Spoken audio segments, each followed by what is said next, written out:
The shape of your child's mouth and where their tongue is positioned and how it moves could be the missing piece to solving your bedwetting problem. Most parents focus on bladder treatments, or seeing a urologist, seeing chiropractors, which can help, but the real problem often starts in the mouth and how you're breathing. We've talked about sleep quality, breathing, and how it affects bedwetting in the last video, but here are some of the things you haven't been told. The position of the tongue and how the mouth develops and how the tongue functions affects sleep. When your child's tongue rests low, then it leads to a narrow airway, making a more vaulted palate, creating more weak muscle tone, less oxygen flow, especially at night when they sleep. When your child doesn't give enough oxygen flow, it disrupts their sleep, keeping the brain in fight or flight when they sleep, signaling the bladder to empty even when it's not full. That's why they don't wake up. Your child's tongue is like the natural retainer. When it rests up on the roof of your mouth, it helps shape the palate and the roof of the mouth and grow a wider airway to help with proper breathing. If the tongue rests low to swallow correctly, they might push forward,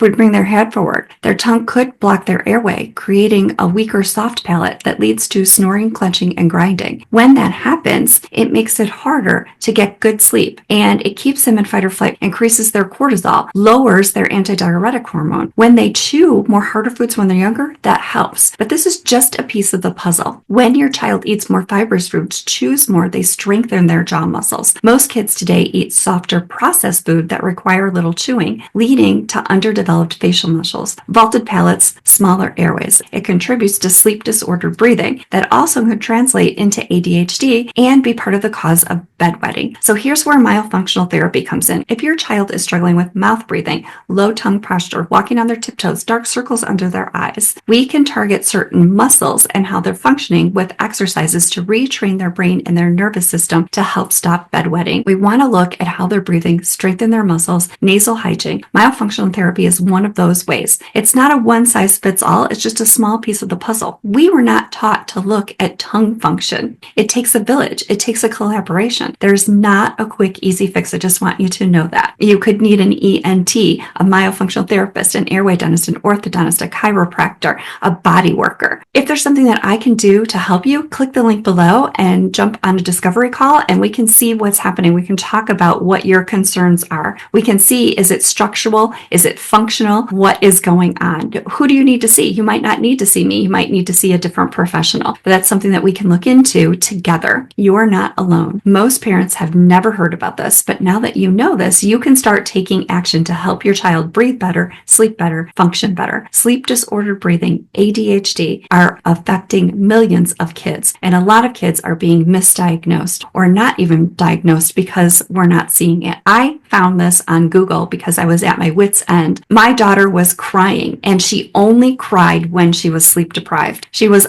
otherwise a happy, well-adjusted child. And so when I told the doctor that I thought it had something to do with her sleep, he told me that I had an overactive imagination. This was very common in children and she would outgrow it. She didn't outgrow it. And it was devastating because it became a social issue and it just kept getting worse as she got older. You should outgrow this by the time you're 5. When you're still winning the bed when you're 13, you're probably not going to outgrow it and you need a little bit of help. And that's where I struggle with our healthcare system just treating the symptoms. All the things that they were telling me to do to treat the symptoms were not working. The one thing that actually did work was chiropractic, but it didn't totally eliminate the problem. Once we started working on breathing and tongue function, how she was sleeping, then that made a huge difference. She was able to focus better and do better in school and have better behavioral. And nothing makes you feel terrible as a mom when your child is misbehaving and talking to them or saying something makes it worse because then they just cry and melt down. They cry and melt down because they can't process all the stuff that's coming at them because they're sleep deprived. And it's just this huge cycle. When they're not breathing through their nose, they get 18% less oxygen. When they're breathing through their mouth when they sleep, they lose 40% of their water. So now they're dehydrated. Then they're craving sugar and a dopamine hit. They're getting tired. They're not wanting to wake up. It's just this huge cycle. And then the diet does affect them, but not getting enough sleep affects our whole body. When you're getting kicked out of your circadian circadian rhythm, you're not getting enough sleep, you can't really process anything that's coming. You're not storing your memories. All that happens when we're in that deep restorative sleep. And that's when our bodies rest and repair. So if we're not sleeping, which is happening to 70 million people in the United States alone, we know that this is definitely an epidemic. So for adults, they're wearing CPAP machines. But if we address these things when we're younger, then we won't grow up to be adults that are having these sleep disordered breathing. So if we start soon as we look at our kids' teeth and we see that there's no spaces between the baby teeth, we're going to know that they're going to have an airway issue growing up. And we should address it sooner rather than later because it's less evasive, less expensive, and much easier on everybody to address it before their growth and development happens at 7 or 8. And most traditional orthodontists will tell you to wait until they're 7 or 8 and they lose all their baby teeth so they can straighten their teeth. But we need to use their growth and development to widen